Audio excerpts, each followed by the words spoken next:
हमारा first chapter जो है वो है खेलों की अफादियत।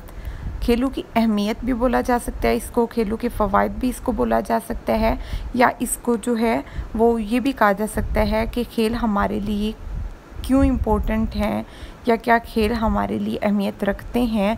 तो किसी भी तरह से क्वेश्चन आए तो थोड़ी सी वर्डिंग को चेंज करके हम सेम क्वेश्चन का आंसर लिखेंगे। अब हम में से कोई ऐसा नहीं जो खेल के बारे में ना जानता हो कि खेल है क्या। हर दौर में खेल खेले गए हैं। अगर हम पिछले अतवार को देखते हैं तो हमारे बड़े बुज़ुर्ग कहते हैं कि हमारे दौर में खेल गुल्ली डंडा खेला जाता था और बैल दौड़ी होती थी, घुड़सवारी होती थी, लेकिन खेलें जो हैं वो खेली जाती थी। लेकिन अगर जो है अब हम देखते हैं तो हम थोड़े से मॉडर्न हो चुके हैं, तो खेल भी थोड़े से चेंज हो चुके हैं। जैसे कि ज़्यादातर वीडियो गेम्स खेलना लोग पसंद करते हैं, मोबाइल गेम्स खेलना आजकल पसंद की जाती हैं, नेट पे गेम्स खेली जा रही हैं। लेकिन खेल में हम शामिल हैं। जिस तरह पहले लोग खेलते थे, ठीक है, उनका स्टाइल और था, लेकिन हमारा स्टाइल और है, लेकिन हम लोग खेलों में शामिल हैं।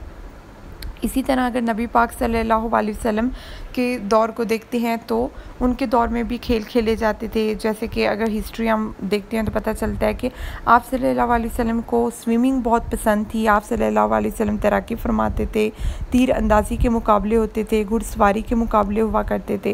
तो इसलिए हम कह सकते हैं कि खेलों की जो अहमियत है इससे तो कभी इनकार किया ही नहीं जा सकता। खेल जो है वो हर दौर के लिए बड़े इम्पोर्टेंट रहे हैं और हर दौर के लोग इसमें शामिल रहे हैं। अभी भी हम देखें तो हम खुद खेल खेल रहे होते हैं, बच्चे खेल खेल रहे होते हैं। तो खेल जो है ये उर्दू का लफ्ज़ तो खेल हो गया, लेकिन इंग्लिश में हम इसके लिए 2, 3, 4 लफ्ज़ इस्तेमाल करते हैं। जैसे कि हम इसके लिए प्ले भी इस्तेमाल करते हैं, गेम्स भी इस्तेमाल करते हैं, स्पोर्ट्स भी इस्तेमाल करते हैं, एथलेटिक्स भी इस्तेमाल करते हैं।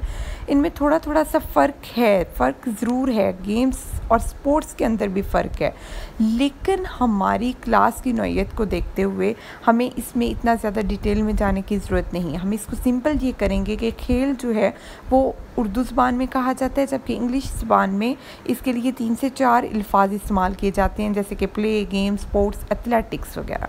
अब अगर हम सिंपल एथलेटिक्स की बात करें तो एथलेटिक्स भी एक खेल है, लेकिन एक बहुत बड़ी डोमेन है जो अपने अंदर बहुत सारी चीज़ें रखती है। जैसे कि एथलेटिक्स में डिफरेंट किस्म की आ जाती हैं, थ्रोज़ आ जाती हैं। अब थ्रोज़ में क्या आ जाता है, जेवलिन थ्रो आ जाती है, शॉर्ट पुट आ जाता है, डिस्कस थ्रो आ जाती है, ठीक है।